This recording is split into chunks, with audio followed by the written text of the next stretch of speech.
Keyframes are how animation on the computer is created. A keyframe is simply a device or a method to record a change in the state of something. Something is sitting down, something is standing up, it's on the ground, it's in the air, it's big, it's small, that kind of thing. And you can change those kinds of properties with keyframes. Now, if you take a look down here in our timeline, you'll see that we have the area that the keyframes live in right here whenever we have something to animate. So to follow along, let's create something very simple and apply a couple of different effects. So I'm going to go to Layer, New, and let's go ahead and create a brand new solid.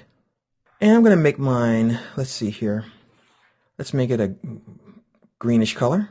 I'll click Make Comp Size, and we'll hit OK.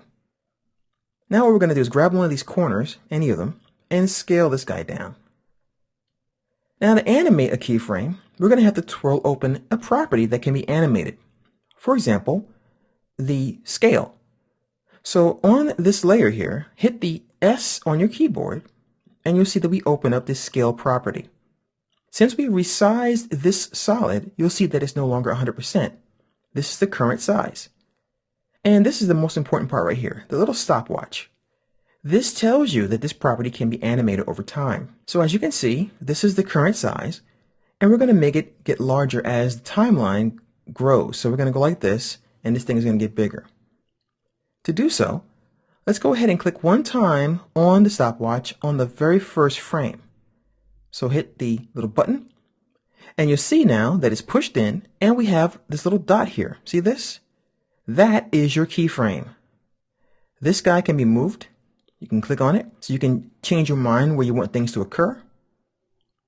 And what I'm going to do is I'm going to move my current time indicator over here to about 2 seconds. And I'm going to simply change these numbers.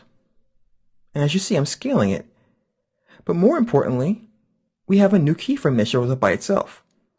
Whenever you have the stopwatch pressed in, any change that you make is automatically recorded by After Effects. So it's kind of watching you, like Big Brother. What? So what we can do now is we can scrub our current time indicator and check it out. We now have animation. So how does this work? Well, this keyframe is a container of information. It records the current state of an object on that frame. So here, on this keyframe, this solid is this size. And as the current time indicator moves, it's going to interpolate the change in data from this size to the size we changed it to. So this is happening automatically. It's going to add that information no matter which direction we go. So it's going to make it grow or get smaller. We can also animate things like transparency. We can animate rotation. We can animate position and all kinds of cool stuff.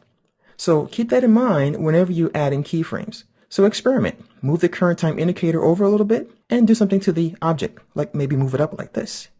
But since we moved it up, we don't get a keyframe. So why is that? Well, that's a part of After Effects. As you see here, this is a culprit. We are not animating position, we're animating scale. So I'm going to undo that. If we want to animate position, we have to hit the P on the keyboard now.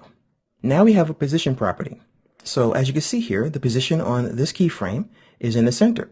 So let's go ahead and click here, and I'll move the current time indicator over. Now, when I move it up, I get that keyframe. And now we have it scaling and moving. So that is a quick look at how to create keyframes. Remember, these guys are very important. So when you want to twirl things open, hit the appropriate key.